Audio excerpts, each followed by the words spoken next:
Welcome to Citizen Impact. I'm your host, Logan Martinez. This is a project of the Miami Valley Full Employment Council, an advocacy group for low-income and unemployed people here in the Miami Valley. We've been fighting for jobs and people's rights for over 25 years now, and we're still fighting for jobs. Even though unemployment has gone down, there's still tens of thousands of people unemployed in the Miami Valley. Most of those people do not get any kind of benefits. Thanks to John Boehner and the Republican Party, they've cut those unemployment benefits, and they're getting ready to cut programs that working people, seniors, and unemployed people depend upon. And so we'll get into that later on. But we have an exciting program here tonight. We have guests to do a follow-up program on Black Lives Matters and mass incarceration. We have Anthony Roebuck with Stop Mass Incarceration Network, Dayton, Miami Valley. Mm-hmm. And we have Tyler X with Black Lives Matter, Miami Valley. You're out of Greene County, right? Correct. We appreciate you guys coming on tonight. We've had a terrible last 2 years. It seems like every time we turned around here, there's been a mass killing. There's been killing of black men and black women all over the country by law enforcement, unarmed black men and women. And this has gone on for years and years, and finally the community in Ferguson and in Beaver Creek and in Cincinnati and in Cleveland and in South Carolina, people finally are standing up in large numbers and saying enough is enough. And we went through 100 years of lynchings, of black people being second-class citizens here, and yet we claim to be this great, free, and powerful country, yet we've treated black people and Hispanic people as second-class citizens. And we are really proud that you guys have took the lead in bringing it to Americans' attention, and we hope that the American people are waking up and realizing that we have to have justice, and it can't be just words people say that the politicians say. So, right. Anthony, why don't you give us an update a little bit on what your group's been doing and what's been going on? I know there's been another shooting here just a couple weeks ago in Montgomery County. Back in July 23rd, there was Montgomery County Sheriff's Department killed Dante Martin. Man simply intoxicated, going home, got into an accident. Neighbors called the police to check on the man. They came to the scene, no sirens, no lights on, no anything. In order for the cameras to run in the Sheriff's Department's cruisers, the lights and the sirens have to be active. They initially said that they couldn't see the man because the tent was too dark on the windows. Then they said he had a gun and they killed the man. The sheriff came out and said this man was all types of criminals and everything, and this man was no criminal. Only thing he had on his record was a traffic ticket. So no previous arrest records other than the traffic ticket? Other than the traffic ticket. And for the sheriff to come out and accuse this man of being a criminal and all types of things, he owes that family and this community an apology. And we will not stop until we get that. Now, you said you spoke with the county commissioners. Did the county commissioners have openness towards the problem with this situation, and were they trying to look into it to do something about it? Their response to us was that they can't do anything or look into it until the Sheriff's Department released the full investigative report. And that has not happened yet? That has not happened whatsoever. Okay. But the county commissioners can push the sheriff and the department to release the information. Mm-hmm. But they're sitting back and doing nothing. And at this point in time, the way that we feel in this community is that if the elected officials that we elect can't do the job and can't get answers for us, then the only thing is that we can get them out of office. My philosophy is we hire you, we fire you. They can't get elected unless they have our votes, and they can't get out unless they don't have our votes. So it's their choice on what they're going to do. Right. Well, in the past they've said a lot of good things, and let's hope they come up to the occasion. But this happens over again. I guess, was the guy in his car when he got shot? He was in his car. He was passed out. He was passed out in his car, and they just shot him through the windows, I assumed. Yeah, that's and I assume the neighbors were witnesses to this. Yes. And so they'll say, oh, he went for his gun, and we had to shoot him. That was their excuse on Their why they excuse, killed right. him. Yeah. Now, in the old days, the police used to carry guns and plant them on people. And there were instances in which police officers were caught doing that, but they still got off. But, it's outrageous.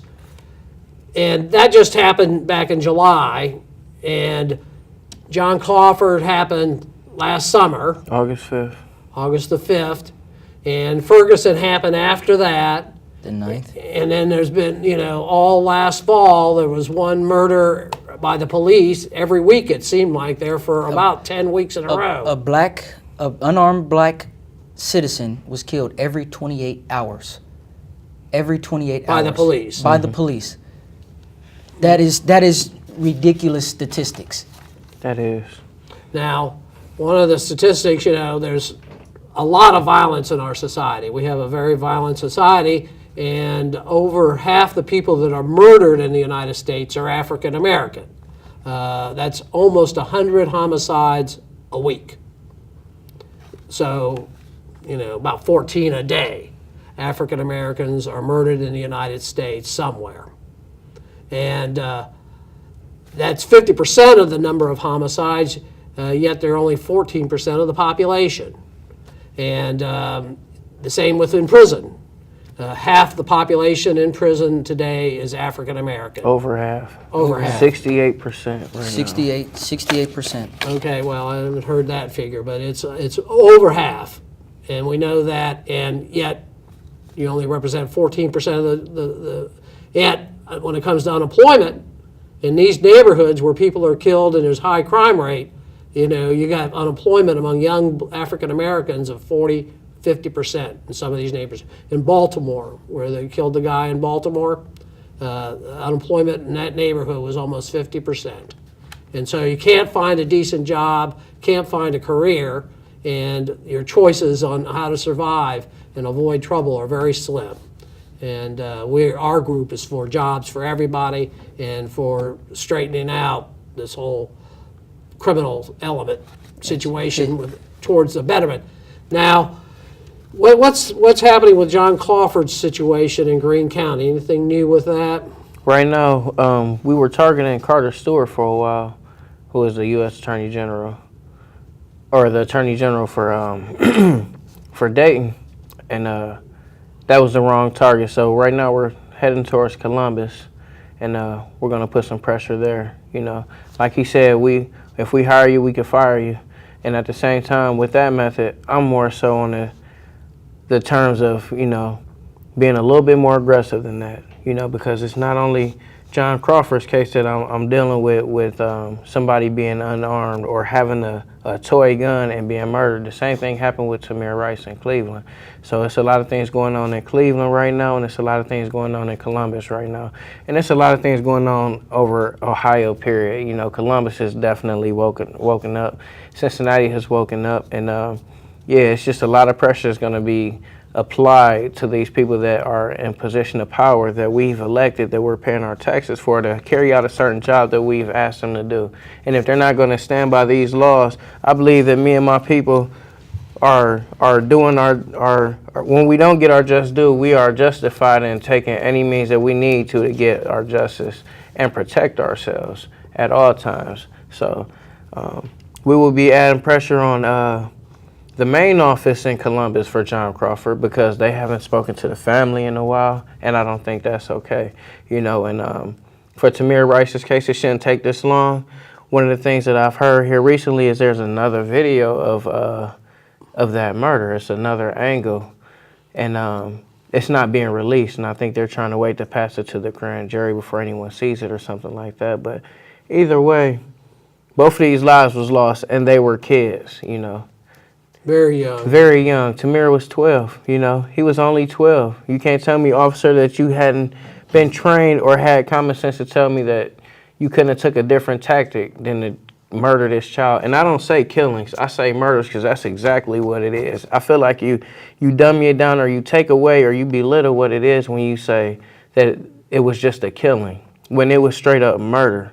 These guys were killed for doing absolutely nothing but being black in America. That's it. That's it. So when black people decide to, or people of color decide to stand up for themselves, arm themselves, because the people that we have in the Supreme Court, all these higher powers that we elect and we pay our taxes for, all these people that we have faith in or we lean towards to look out for us when they don't do their job and we don't get our just due, I feel like we are justified. We are well within our rights to stand up for ourselves and protect ourselves in our community. Like my big brother Malcolm said, by any means necessary. Malcolm X. Malcolm X. Yeah. Now he was talking about whatever it took to change America, and he paid the ultimate price of his life to try to change America. All kinds of black leaders have paid their life. The minister and the people in South Carolina, they paid a life, and what happened in South Carolina was a terrorist act. It was not, out of the blue, some guy just decided to attack the most progressive black church in Charleston. And that is one of the things that the media will not recognize, is that the acts that he committed were terrorist acts. He was a domestic terrorist, and the media will not let that be known. He is a domestic terrorist. He targeted those individuals at that specific black church to cause a racial war. That is his exact words. I want to cause a race war. The media has yet to put that out there. There's a big difference than now the shooting in Oregon. They're tying that to religion, and it's really still unclear to what extent. But when you attack people for religious beliefs or because of their race or because they're a progressive black church, that is political. And when you do a murder and it's political, that's terrorism. And when you're civilians. Now, if you're attacking military people, it's not terrorism. Pearl Harbor was not an act of terrorism. But the Japanese were guilty of murdering people wholesale. And this country is over the long run, guilty of killing black people and Hispanic people and women, people of color, all along the line here. And it's one thing you can say it's in the past, but this is now. This is happening in America today. And today, nobody catches the sting of the lash from police brutality more than black people. We catch more. I don't know if I can say this, but we catch more hell than anybody else. Well, it's quite all right to say hell. Okay. Well, yeah, we catch more hell than anybody else as far as police brutality for just being black, And then when we try to stand up for our rights, we get harmed for that also. When I was in Columbus, I had bike spokes ran up my legs, and we were protesting, standing in solidarity with for Freddie Gray in Baltimore, and I got bike spokes up my leg for that. From the police? Yeah, because they were trying to control us, and they wanted to control how we protest. Y'all are the ones that are oppressing me, but you're going to try to tell me how to do my protest and tell me how to run my demonstration.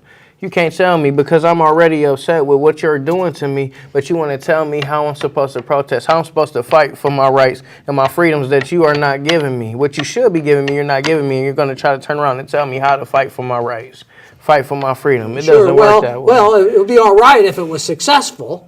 If we were able to do civil disobedience and break the law in an organized way that really changed their behavior. The problem is, and this is what happened in the 60s, people went to jail by the thousands, and they just kept on beating people and kept on not giving black people the vote and kept on the war in Vietnam and kept on throwing people in jail and beating them. And at a certain point, people got tired of turning the other cheek.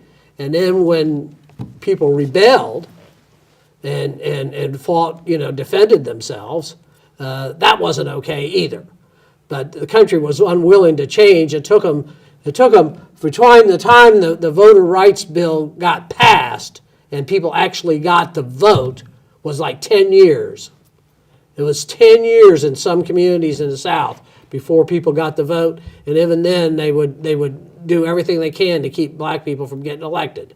And when they got elected, they set people up. We worked on a case in Mississippi where a guy got elected sheriff, and boy, they didn't like it when an African American got elected to sheriff in a county down in Mississippi. And so they went after him, and they eventually got him out of office. And but they try to roll it back every gain we make. They try to push us back further. Now, you guys are going to New York City to protest in October? Yes, October 24th. Stop Mass Incarceration Network. Rise up. Which side are you on? Now is the time. We were putting it out there to the United Nations. Which side are you on? The United States continually indicts other countries for crimes that they commit, but no country has yet to stand up to the United States of America and say, I'm indicting you for what you've done. Right. We paint this picture that America is the home of the free and the land of the brave. But yet, how are we free and how are we brave when we continue to harass, assault, abuse, kill, murder, and everything else to a certain group of people? How are we free and brave? Well, talk's cheap. That's how it is. They are not. Now, you were in the military yourself, right, Anthony, at some point? Yes. You were in the Army? Yes. And how was your experience in the Army? My experience was good until I was overseas. And there was a situation that arose, and the guy standing next to me, he was a white guy, told me that if something was to happen, he wouldn't protect me because I was black. That's when my feelings towards the military completely strayed away. That's when I realized that there is a big issue still with race. If we're both overseas in a combat environment, and my job is to protect you and your job is to protect me, and you tell me that you will not protect me, and I'm still going to protect you, we have a problem. I say so, yeah. And where were you at when that happened? I was in Afghanistan. You were in Afghanistan. Mm-hmm. And did you report that guy to your officer? I did, but it went nowhere. Went nowhere. And so you could see how, say, Arab people feel about the United States. If they're unwilling to protect you, then how do we treat the Arab people in these countries when we were there? Now, I've heard some good stories from GIs that came back, tried to be open-minded, tried to help. That was in Iraq. They tried to do community projects. And then, if you look at the long haul, thousands and thousands of Arab people were killed. And a lot of them the same, in cold blood without having any weapons. Families were killed, civilians. They don't know. They don't want us to know how many civilians. But that's going to be our next topic. We're going to talk about these wars and stuff. But the war at home, we are very concerned about how poor people are treated. Poor people, white and black, are abused by the police. And they have no safety net. We used to have a safety net, but we're dealing with people. The county is sanctioning people taking food stamps away from homeless people here, and they're taking away from mothers and children. They're taking their benefits for just minor violations. And our organization, the Miami Valley Full Employment Council, is standing up for those folks. and we want to stand up and stand in solidarity with black people here too. Now, are you taking a bus to Washington, or to New York, or how are you getting there? Well, out of the state of Ohio, going to New York on the 24th, we have, I think now, a total of 7 buses coming out of the state. Okay. Statewide. I'm not particularly sure the number of people we have coming from Dayton, but we have a large contingency of people going to New York from Ohio. And you can imagine a charter bus has 54 people. It can seat 54 individuals. So if we have 6 to 7 buses, you can imagine the number of people that we're taking from Sure. Ohio straight to New York. And how would someone get in touch with you if they wanted to try to get a ride on the bus? You can email me at arobuckspeaks@aol.com, or you can look us up on Facebook at Stop Mass Incarceration Miami Valley. Okay, let's go with the Facebook. If you could go to Facebook, Stop Mass Incarceration Network Miami Valley. Okay. Like our Facebook page, and you can message us on our page, and we will make sure that we can figure out something to get you to New York. Okay, excellent, excellent. Now, is your group taking people to New York too, or? Oh no, I'm not. Our group's not going, but I will definitely be going with them on the 24th. Excellent. Okay. You guys are mainly Greene County, but you've become all of the Miami Valley, right? Yes. We've changed the name from Greene County Black Lives Matter to Black Lives Matter Miami Valley because we're picking up more projects and we're doing a lot more for our black communities than we were doing before. At first, we were just doing work in Xenia and in Yellow Springs, but now we're doing work in Dayton as well. Like right now, we're starting a clothing drive and a food drive. Like here, before Thanksgiving comes up, we'll be giving away food, and then a week after that, we'll be having a food giveaway where we'll be volunteering and serving the homeless. Serve the people. Yeah. Serving the people. Okay, there's 2 themes here, and we want to really leave this with our audience. There's the fact that there's mass incarceration of black folks in prison, and there's mass incarceration of lots of people in prison, and most of them for nonviolent crimes, white and black, Hispanic as well. But the percentage of black people in prison is huge. And what we need is jobs for folks, and we need an economy that works for everybody, not just for the African American community. The economy is pretty much a depression in most neighborhoods. It is a depression. And here they're talking about the economy going down some more. And if it goes down first, the first community that feels it is the African American community. I can tell you this, based off of research. During slave time, there were over 600,000 blacks enslaved during slave time. Right now, as we speak, there's over 1.8 million African Americans incarcerated. That is an issue. Incarceration is now the modern day slavery. You can't say nothing different. Sure, now they make you do work there for nothing. They make basically you 17 cents a day. Yeah. You're working skilled labor, making 17 cents a day. Now, one of the other things that people don't know, most of the prisons are located in rural areas which are controlled predominantly by Republicans. But they count the people in the prisons as voters, just as they did in slavery. So you're counted as a voter in those districts so that their amount of representation, even though you can't vote, none of the prisoners can vote in prison, and yet you're counted as a voter in that district. And that's just the height of contradiction. I really appreciate you guys being on here. I wish you luck going to New York on the 24th of October. Look you up on the Facebook. Stop Mass Incarceration Network, Miami Valley. And Black Lives Matter. Greene County. Greene County, Miami Valley. Correct. We really appreciate Tyler. We appreciate you coming on here, Anthony. You guys keep up the good work. We'll have you back on, but stay on this and let me know when things are happening. We'll put it out on the internet and let people come and support you.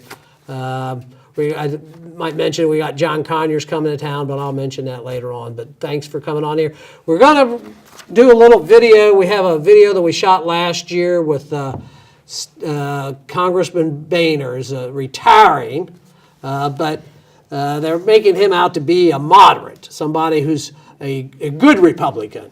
And the fact is, he cut food stamps, he cut money for Head Start, and he cut money for unemployment benefits for the unemployed.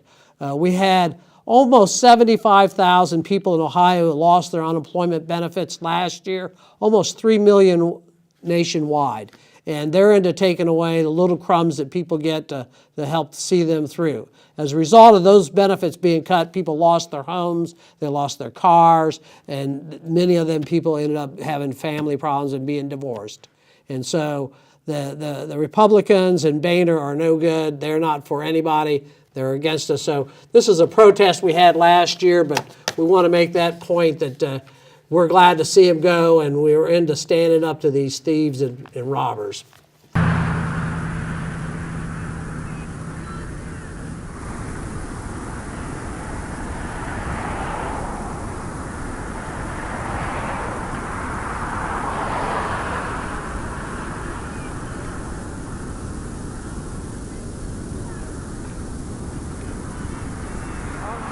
Stop the war on poor, because we don't need to be poor like this.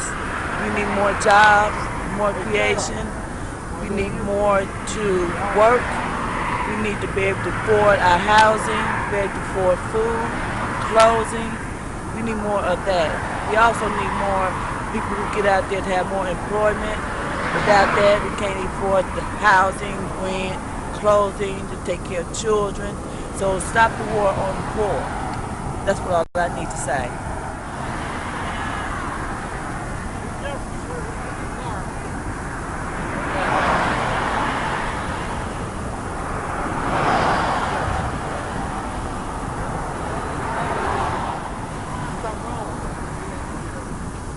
You figure like a lot of people who are out of work right now, barely getting by day to day, that unemployment coming in. There's so many. I was on unemployment. I was.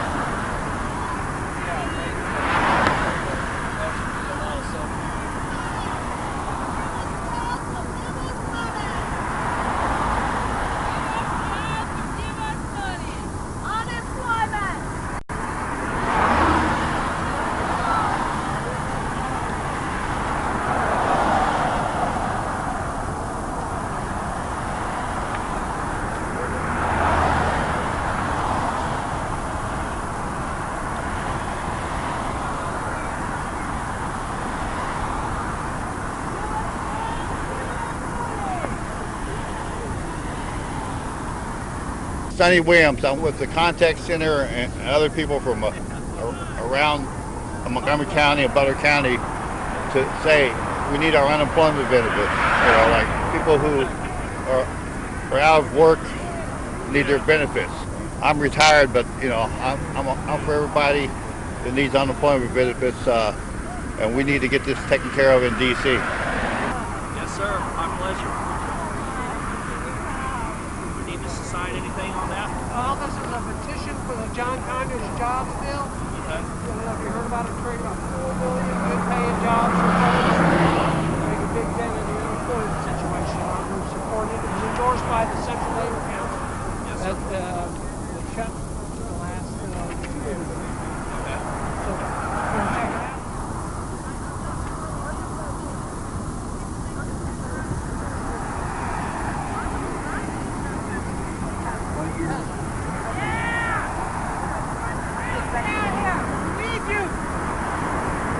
Unemployment ain't funny. Come on, y'all. Hand where the chance at. Yeah, thank you. Carl Kennebrew, IUE, CWA, Local 755 President. I'm here to support the working families and unemployed workers trying to take care of their families in their homes. Yeah, we want to call his office, Boehner's office, and say, bring this to a floor vote. This is what a democracy is supposed to be about. That's right. You know, this affects over 2 million, it's close to 3 million people now across America, 65,000 Ohioans, That's right. 200,000 veterans of Right. recent wars. We cannot just leave these people without any That's help. right. That's right. You know, they deserve to get this help. Right. They've worked hard, you know, they've paid into the system, and we're not going to turn our back on them. Right. So please call his office. Absolutely. Thank you. Absolutely. Thank you.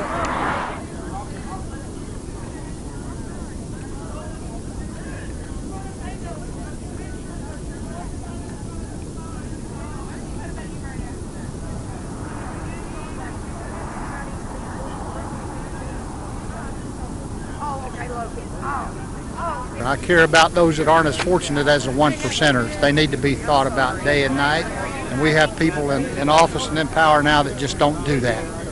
That's why I'm here today, along with my other brothers and sisters. Just out here to support extending unemployment insurance. People worked for that. People worked for that unemployment insurance. Oh, I'm Christina Schnetzer. Why are you here, man? I'm here because I didn't even get the extended unemployment. I was on regular unemployment because I was wrongfully fired, and so the week that I was supposed to go into Tier 1 extended, I was cut off. So I haven't had any income since January 6th. They came to shut my electric off today. They shut off my internet, so I can't even search for jobs now unless I go to the library, and that takes gas money to get to the library. So, you know, by extending those benefits, that would just mean that people like myself could actually go and look for jobs. You know, it's the people who are wrongfully fired and were working that were affected, not the ones that never worked and are never going to work. It's the real working people that, you know, at my age, it's hard for me to get out there. Well, I get out there, but you know, the competition is 20 years younger than me, and even though I have the experience, I'm not even getting the interviews. So it's going to take a little bit more time. So that's about where I'm at, just trying to figure out how to eat, keep electric, and a roof over my head. My house is in moratorium. My student loans are in default. I want to pay them, but you know, you got to have an income. So if they aren't going to bump up the unemployment and enact it, then they need to do something about creating real jobs for real people instead of just service low minimum wage jobs. I've got 3 college degrees and can't even get an interview because they say I'm overqualified. Then why did I go to college? And why are the debts mounting for students as well? So I just have a lot of questions. Everybody's affected by this. The economy suffered because of the people not having jobs, and people like myself, you know, I can't help my kids if I can't even help myself. So everybody's families are affected by this, and I'm just ashamed that Congress, you know, isn't giving a fair shake to people who have worked all their life and have had one unfortunate experience that wasn't their fault, because those are the people that get unemployment, people who are wrongfully fired. If you just get fired because you don't do your job, you don't get unemployment for that. So this is the people who have worked all their life. And I had 2 potential heart attacks and no medical coverage during that time. So we need to create real jobs for real people and extend that unemployment so that people like myself can get those real jobs that have a disadvantage in the job work marketplace today.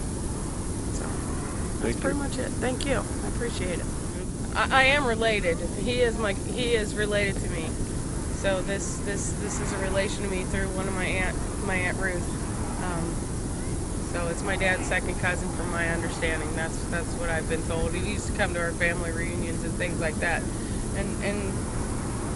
But everybody's family's affected. So this is just a plea, you know, from one human being to another, cousin, brother, whatever, you know, that we're all struggling, and the only reason you're not hearing more from the people who are affected is because their phones are being shut off, their electric's being shut off, and the reason unemployment is down is because people like me are not being counted because we've been cut off.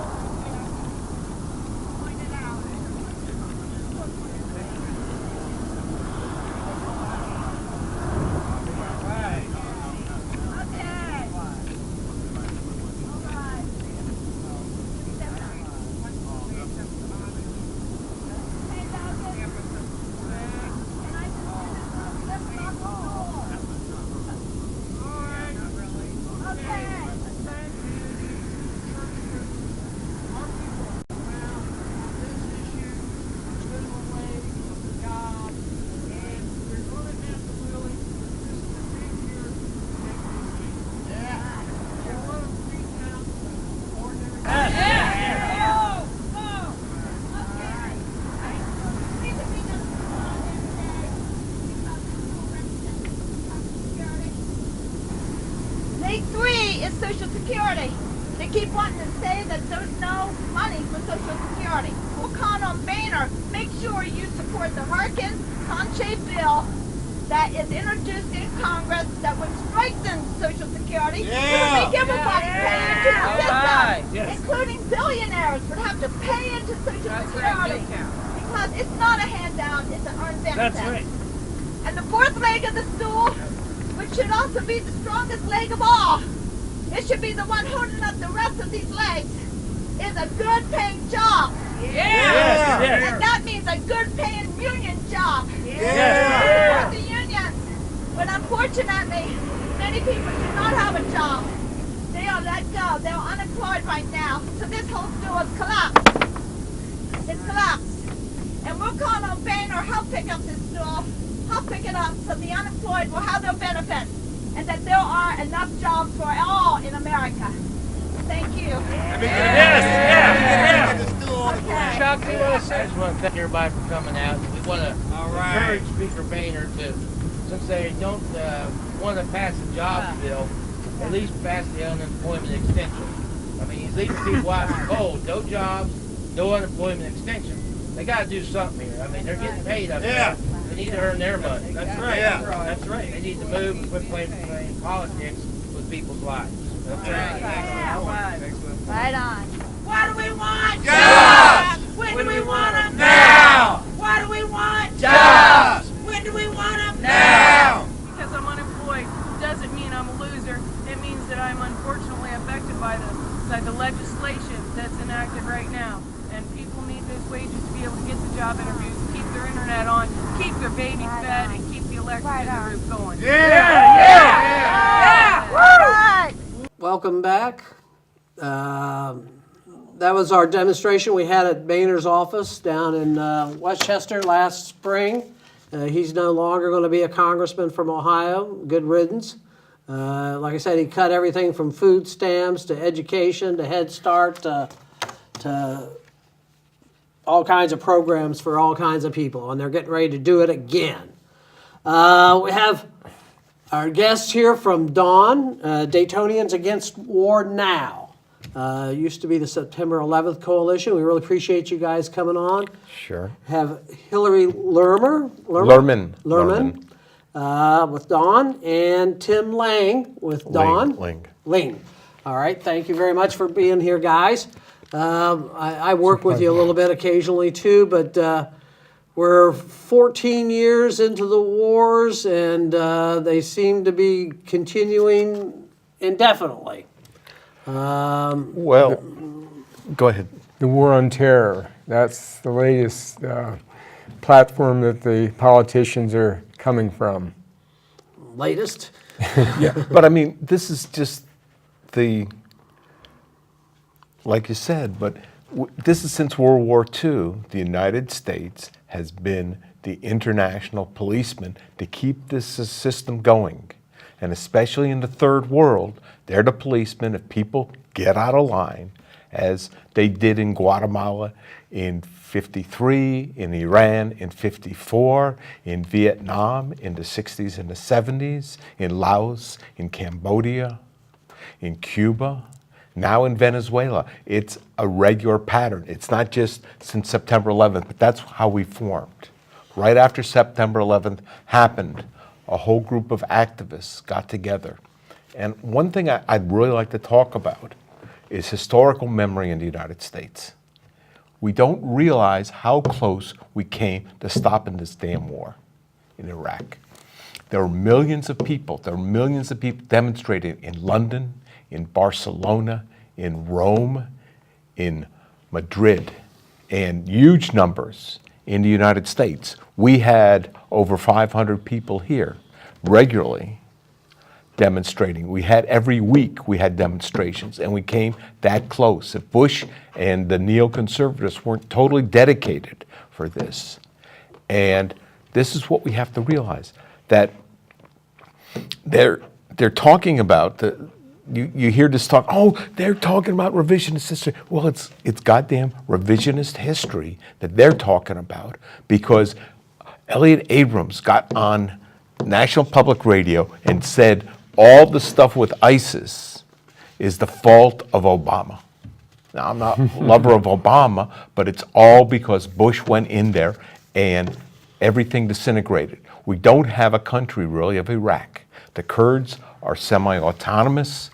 The Sunnis in the West many of them are rallying into ISIS, and the Shia in the South and the East are making alliances with Iran. This country is disintegrating. ISIS is a direct product of the U.S. invasion. And if you look at the cost, we seem to get upset because a couple of people get beheaded. But count numbers. The medical scholars from Johns Hopkins went to Iraq and they did the medical study of how you find out how many people died. And they said between 800,000 and 1.2 million people more died because of the war there, not necessarily killed by bullets, but killed because they couldn't get medicine or people were afraid to leave their houses, heart attacks and all. So we're talking about a few thousand, you're talking about 1 million people died because of this invasion, and it's still rolling on. And they're talking, I just heard yesterday on the radio, that the military wants to put more troops in Afghanistan. We have to look back and think, what are the consequences of action? But these folks don't care. Sure. Now, you could go back, if you go back to early history, that Iraq was formed by the British. It was one of the spoils of World War I. And the British took it as a colony. We got rid of the British, and they created this artificial state and borders that is Iraq that included all these nationalities that were of different bent. And superimposed what they wanted to be for oil in the Middle East and for their own control.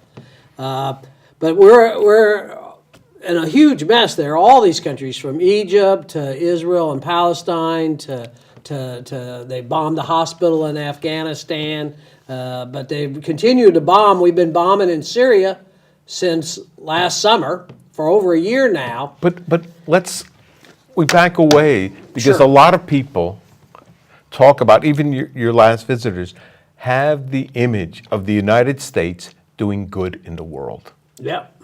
And it's simply not true. People may feel that way. We want to be proud of our country. But if you look since World War II, how many hundreds of thousands, millions of people have died because of U.S. military intervention? There was between 2 and 3 million are supposed to have died in Vietnam. And all the consequences of the coup in Guatemala was thousands and tens of thousands of people. I have contact with folks in El Salvador, and over 50,000. It's a little itty-bitty country, and over 50,000 people died in the civil war there. Were murdered, more or less. Killed is like the guys who were saying. It's the fact is that people. It was a civil war, so soldiers die. Yeah, and all that. But a lot of civilians, and there were massacres in which hundreds of people were killed in cold blood in El Salvador. But that's emphasizing sort of, well, if we were just nicer. It's not being nice. These things are going to happen. You can't do it. You can't militarily intervene because of these things, because these things are going to happen. So if you're just nicer, maybe we wouldn't have massacres, okay? But we'd still be killing people. Sure. We'd be destroying folks. And because we want the resources, we want people to work for us, we want this to be an empire. That's the simplest way to put it.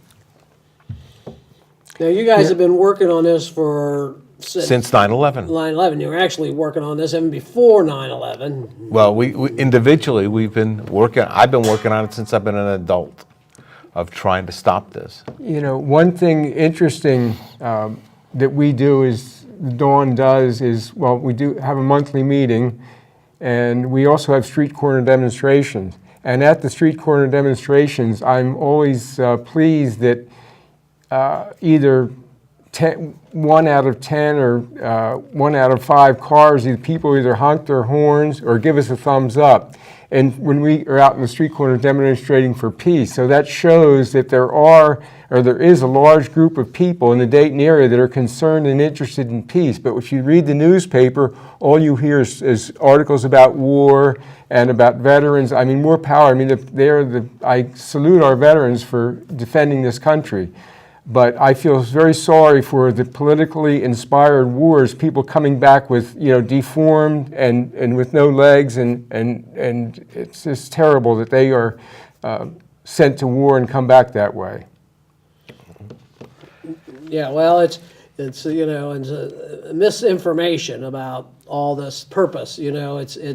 They come up with one reason after another, why we still need to stay there. But one of the points is there used to be a little gimmick that they used to have in a high school, and they would say, if a tree falls in a forest and no one's there, does it make a sound? To try to get conversation. But now, if it's not on television, does something really occur? We had vigils every Wednesday for 6 years, right across from the courthouse. And we only got covered by the media one time because we weren't newsworthy. So by that thing, we don't exist because we're not on the media. But other characters get on. I mean, my wife loves to watch these Kardashian programs. Who's more worthless than those folks? Why should we be even talking about that when we have, like you were talking about before, poverty, people being killed, the United States invading other countries, but we seem to get, maybe like the Romans, the food and circuses of that this stimulates us, that we don't pay attention to real things, or we don't concentrate on thinking, we just want instant gratification. I don't know.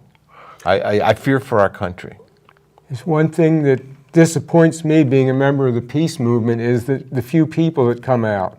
Like, as I said, when we have a street corner demonstration, there are a good many of cars that go by that honk their horn or wave to us, and so I see that shows their interest in peace. Yet when we have our meetings, there's only two or three of us coming, and street corner demonstrations, Hillary was the only one at the last one because I had to work and other people were doing other things that were more important to them than demonstrating, showing us some interest in peace. Well, there's the anti-war. I think it's about 50%. They say are against these wars now. That it's as high as that, and the other half is confused to some degree.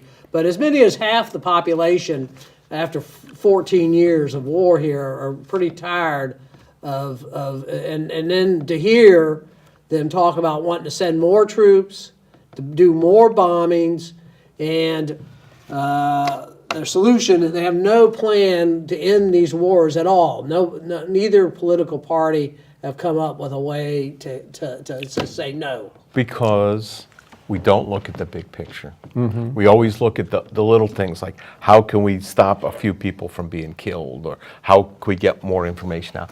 But we really have to think about the bigger picture of restructuring our society. Bernie Sanders started talking about this, but he's afraid to really venture into these real things. We need a different economic system. We need an economic system that's based on people and not profit. And we have to start moseying towards that direction, because these invasions are economic and they're geopolitical. And we have to see it, that we have to have a society that is based not on making money. If it makes money, if Boeing makes money by producing jet aircraft or something like that, why should they want peace? Yeah, well, there's lots of money. That Right Pad is full of contractors. Mike Turner has been on television. They need this money to make us safe. Well, are we safe?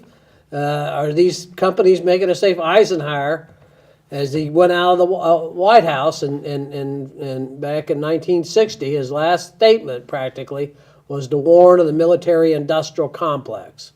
He called it that. I don't know if he invented that term. I think they already had that.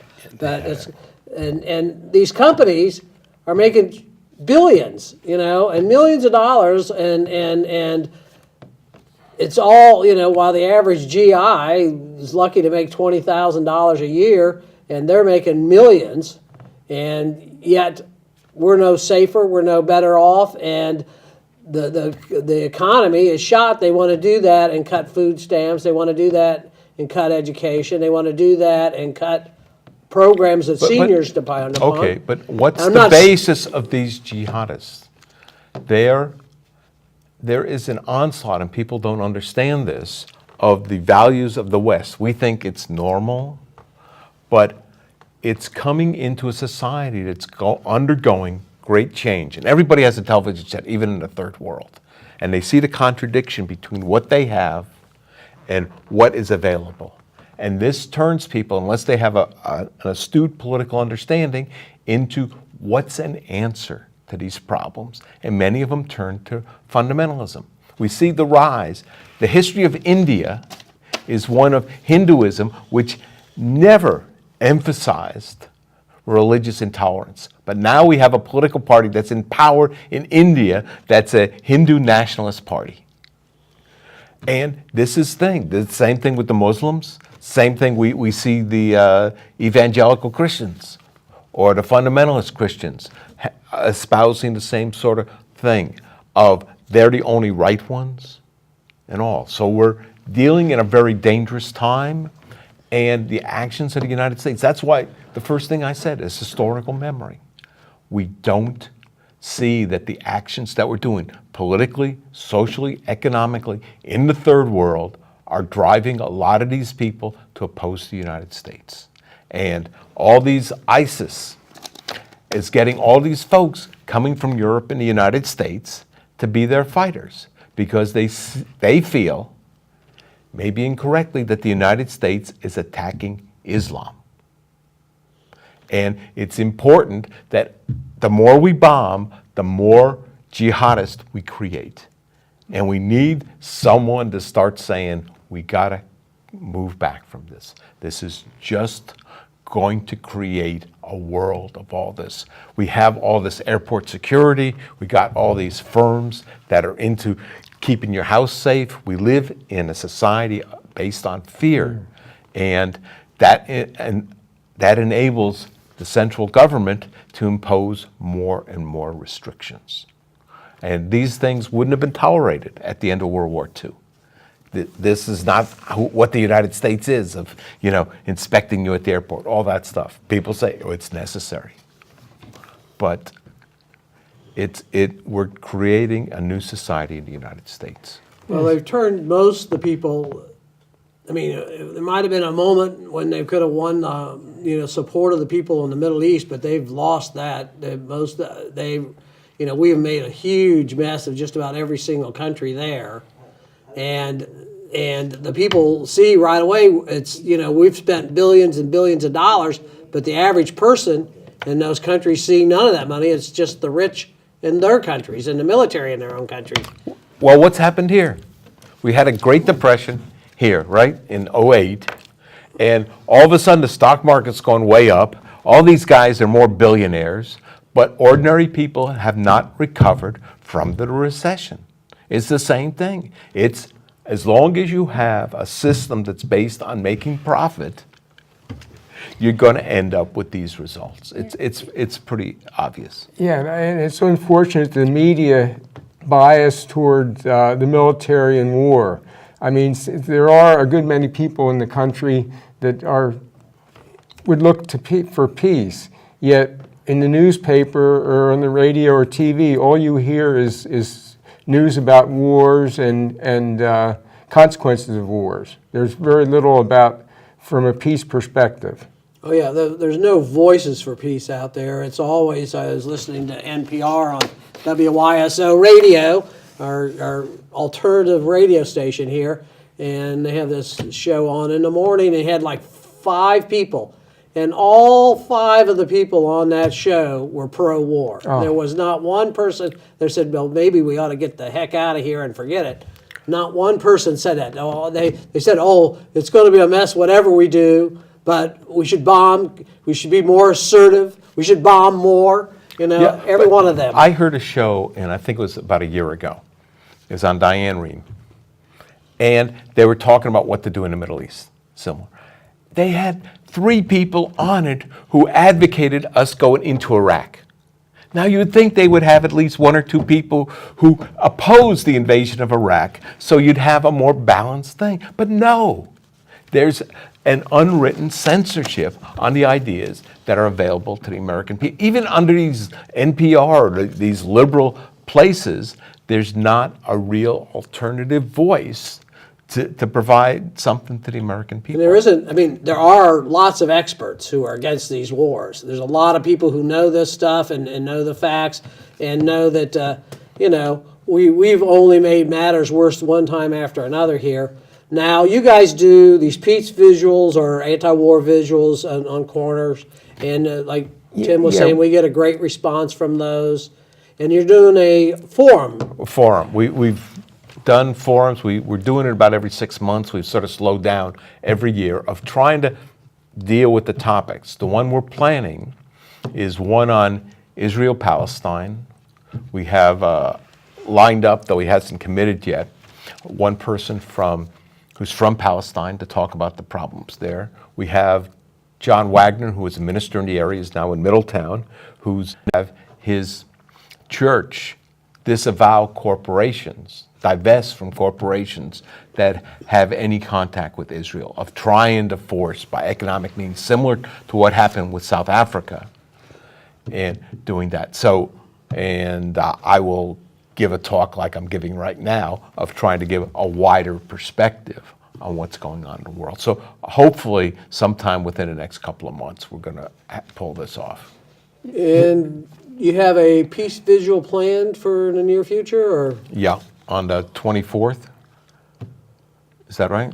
Last Saturday, at Stroop and Far Hills in Kettering At at 1 1 o'clock. o'clock. Yeah. The last Saturday of October. Yeah. No, well, it's the 24th, because I think there's one the that last 31st. week. Yeah, so it's the 24th. It's I'm it's sorry. not the Okay. last. It's basically Okay. the last weekend there. And so we can look for, and then you guys have done this on a regular, at least once a month, someplace. Yes. Once a month. When When the war was going on, we did it every week. Right. Yeah. Well, we appreciate you guys staying at it. These wars, you know, I remember during the Vietnam War, people kept telling me, "Well, it's never going to end. It's never going to end." Well, it ended, and it took a long, long time. But these wars have to end, and it's going to be. And 2 million people died. Oh yeah. So. And the American people, I think, are getting to the point where they need to stand up and say enough is enough to this stuff. And, Yeah. we really appreciate the work you've carried the banner and fought the fight here for peace and for anti-war. And Okay. Well, thank you. Thank you. we Larry, appreciate for you having coming us on here. Get out there, folks. Get involved. The citizen, we need people to be involved. There's a crisis in the federal budget. There's crisis in the unemployed and poor people here. Things are a little better, but they're not where they need to be.